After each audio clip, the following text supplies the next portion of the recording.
Dans cette vidéo, les principales anomalies du cuir chevelu et des cheveux à connaître pour vos examens vont vous être présentées. Pour chacune de ces anomalies, vous devez être capable de la nommer, de décrire précisément ses signes et ses localisations habituelles, d'en indiquer les causes et de préciser la posture du coiffeur face à cette anomalie. Les teignes se caractérisent par la présence de régions plus ou moins glabres, squameuses, avec des rougeurs et qui démangent.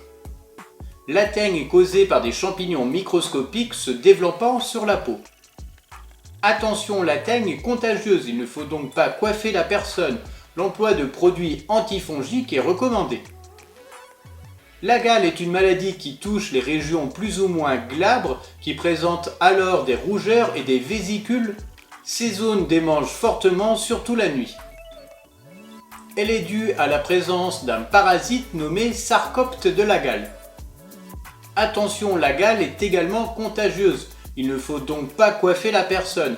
En cas de contact, il faut bien désinfecter le linge. L'emploi de produits spécifiques antiparasitaires est recommandé. Les étapes pelliculaires sont caractérisées par la présence abondante de pellicules au niveau du cuir chevelu. Elles sont dues à la prolifération d'une levure nommée Pityrosporum.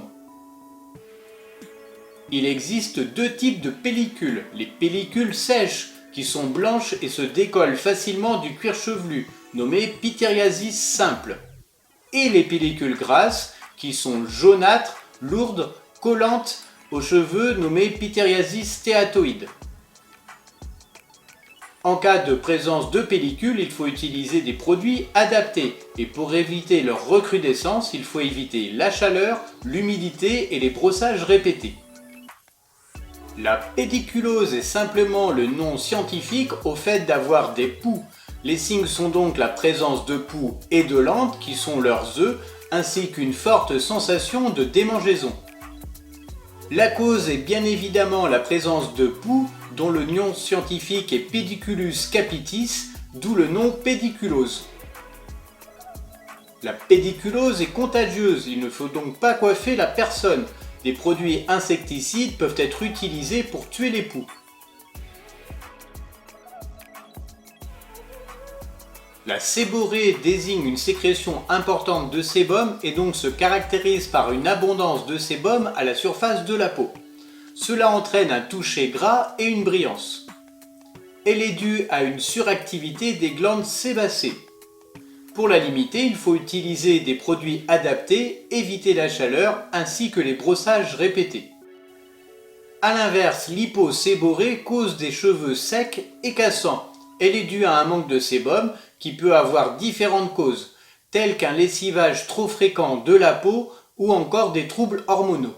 L'hyperhidrose est caractérisée par une présence abondante de sueur à la surface de la peau, ce qui entraîne une humidité continuelle et des cheveux mous.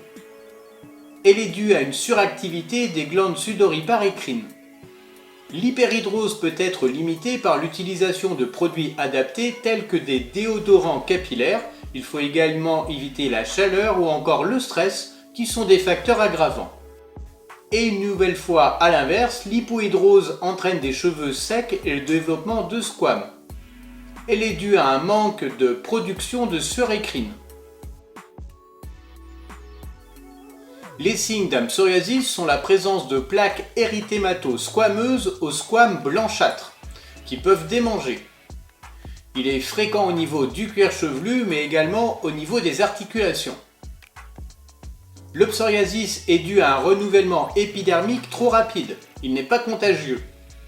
Afin d'apaiser les personnes sujettes au psoriasis, il faut utiliser des produits adaptés. Le coiffeur ne doit pas réaliser de techniques chimiques de coiffure sur un cuir chevelu affecté. La dermite séborrhéique peut ressembler au psoriasis. Il s'agit également de plaques érythémato-squameuses, mais aux squames jaunâtres. Les localisations sont également différentes. La dermite séborrhéique touche habituellement le visage. Elle est due à l'abondance d'une levure nommée Pityrosporum, entraînant une prolifération épidermique. Elle peut être traitée par un médecin En utilisant des crèmes dermatologiques, il faut alors éviter la chaleur et l'humidité. La dermite eczémateuse se caractérise par la présence de vésicules et d'érythèmes. Par la suite, les régions touchées présenteront des squames et une sécheresse. Le tout est accompagné de démangeaisons.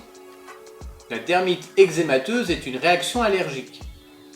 Afin de l'éviter, il faut écarter tous les allergènes identifiés, se faire désensibiliser et pour éviter tout problème avec la clientèle, il faut réaliser les touches d'essai dès que nécessaire. L'alopécie est le terme générique désignant une perte de cheveux, peu importe sa cause. Il existe ainsi différentes alopécies, comme par exemple l'alopécie diffuse qui cause une perte de densité, ou une alopécie totale caractérisée par une absence complète de cheveux. La calvitie ou alopécie androgénétique est une perte définitive et bien délimitée des cheveux. Elle touche très majoritairement les hommes. La calvitie est un arrêt de croissance irréversible des cheveux, dû à la génétique et aux hormones masculines. Dans ce cas, le coiffeur n'a pas de précautions particulières à prendre, son client peut lui demander toutefois d'adapter sa coiffure à ce problème. La pelade est une perte temporaire des cheveux en plaques disséminées. Dans ce cas, la repousse des cheveux est possible. L'arrêt de croissance observé est essentiellement dû au stress. Ici encore, il n'y a pas de précautions particulières à prendre. La trichorexie noueuse correspond à la présence de boursouflures formant des grosseurs sur la tige pilaire. Cette anomalie est due à l'usure des cheveux comme par exemple lors d'un lissage sur des cheveux mouillés. La trichoptilose est la présence de fourches à l'extrémité du cheveu. Elle est due à l'usure du cheveu notamment lors des frottements.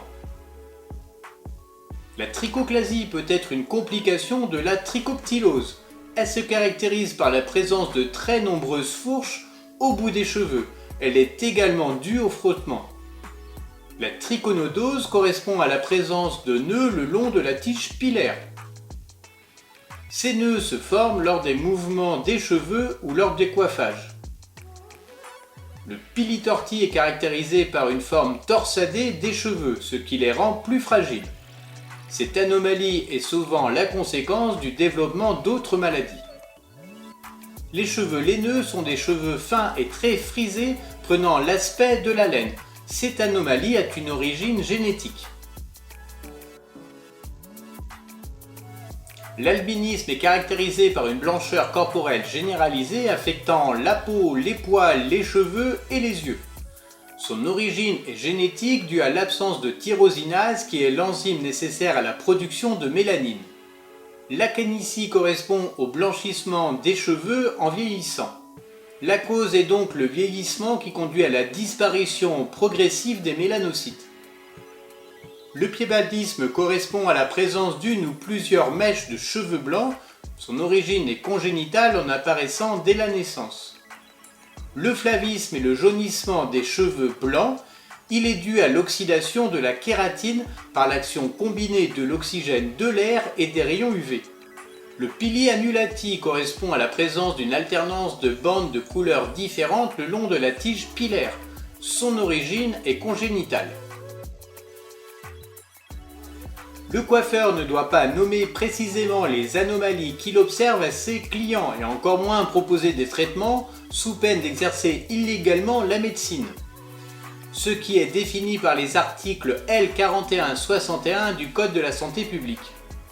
Il y est ainsi mentionné que toute personne qui prend part à l'établissement d'un diagnostic ou au traitement d'une maladie par consultation verbale ou écrite sans être titulaire d'un diplôme exigé pour l'exercice de la profession de médecin est fautive.